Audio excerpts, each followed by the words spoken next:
কুসুম দোলা কুসুম দোলা। কথা কি আর সাদে কইল? একটা মেয়েকে তো বাড়ি ছাড়া করলি।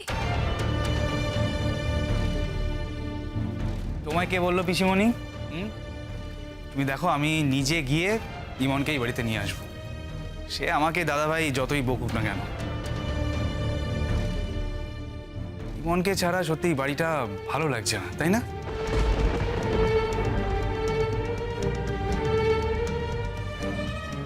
তোমার কোনো কাজকর্ম নেই? তুমি এখানে ভাষণ দিচ্ছ যে বড়।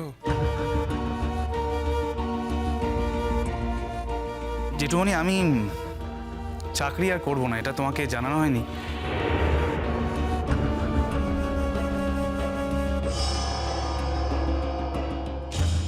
কি বললে? আমি বললাম যে চাকরি আমি আর করবো না। এই বুদ্ধিটা আমাকে ইমনই দিয়েছিল। ও বলেছিল যে জীবন তো একটাই, এই জীবনে যেটা ভালো লাগে সেটাই করা উচিত। সেটা যদি মন দিয়ে করা যায় তাহলে জীবনে কোনো অভাব থাকে না। আমি অনেক ভেবে দেখেছি, বুঝলে। আমি ভেবে দেখলাম যে ও ঠিকই বলেছে।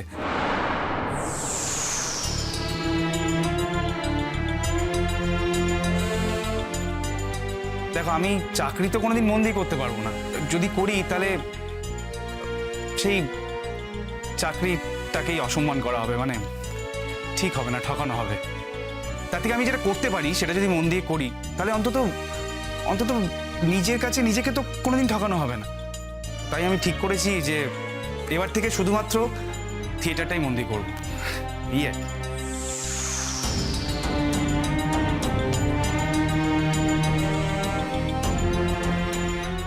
কি কি ঠিক করেছ?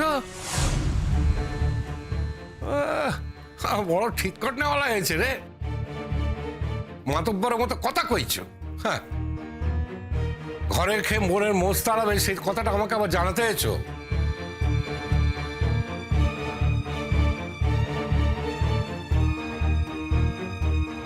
না বেশ, একটু বলতে আসেনি, কথায় কথায় উঠলো। তুমি জিজ্ঞেস করলে, বললে তো আগেই বলতাম। বলা তো প্রয়োজন মনে করেনি, মোটে প্রয়োজন মনে করেনি। সেটা বলতে পারো জেঠি। মানে আমি আমার জীবন নিয়ে ঠিক কি করব, আমার জীবনের সিদ্ধান্ত কি হবে, সেটা তো আমি বোধহয় সবাইকে জানাতে বাধ্য নই।